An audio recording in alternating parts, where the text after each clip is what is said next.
Question ये कह रहा है कि प्रकाश विद्युत उत्सर्जन या जो है प्रकाश विद्युत प्रभाव क्या होता है। ये कई सनों में पूछा गया है। तो लिखेंगे आप, जब किसी धातु के तल पर एक निश्चित आवृत्ति से अधिक आवृत्ति की प्रकाश के किरणों को डाला जाता है, जैसे कह दिया जाए तो पराबैंगनी प्रकाश, तो धातु की सतह से इलेक्ट्रॉनों का उत्सर्जन होने लगता है। इसी घटना को प्रकाश विद्युत उत्सर्जन या प्रकाश विद्युत प्रभाव कहते हैं। ये डिफिनीशन आप जरूर तैयार कर लें। फिर क्वेश्चन कह रहा है कि द्रव्य तरंगे क्या हैं। द्रव्य तरंगों की तरंग दैर्घ्य का सूत्र लिखिए। तो इस प्रकार से भी क्वेश्चन ये पूछ सकता है। तो ये भी जो है कई सनों में पूछा गया है।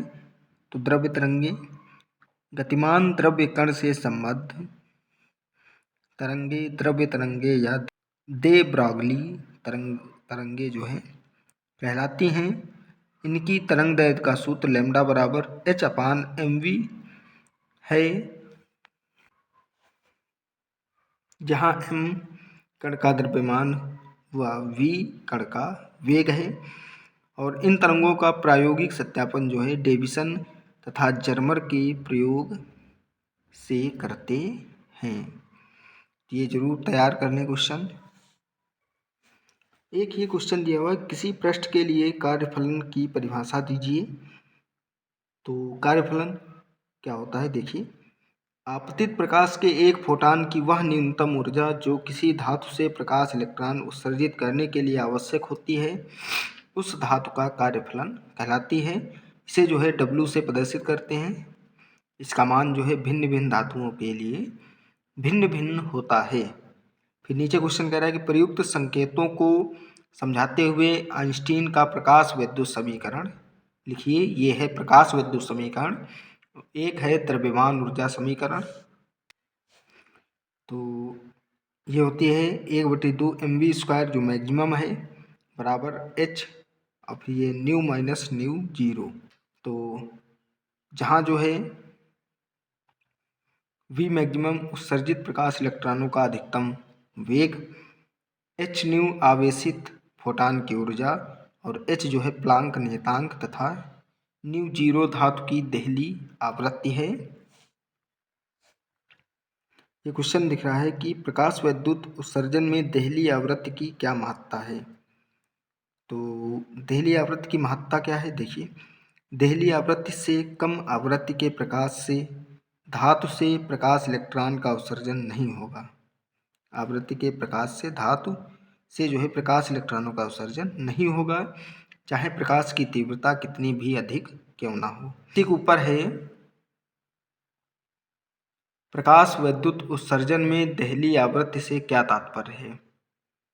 तो किसी धातु के पृष्ठ पर आपतित प्रकाश की वह न्यूनतम आवृत्ति जो किसी धातु से प्रकाश इलेक्ट्रॉनों का उत्सर्जन करा सके, उस धातु की देहली आवृत्ति कहलाती है। इसे जो है न्यू 0 से प्रदर्शित करते हैं। ये क्वेश्चन कह रहा है कि गामा किरणों के 4 प्रमुख गुण बताइए।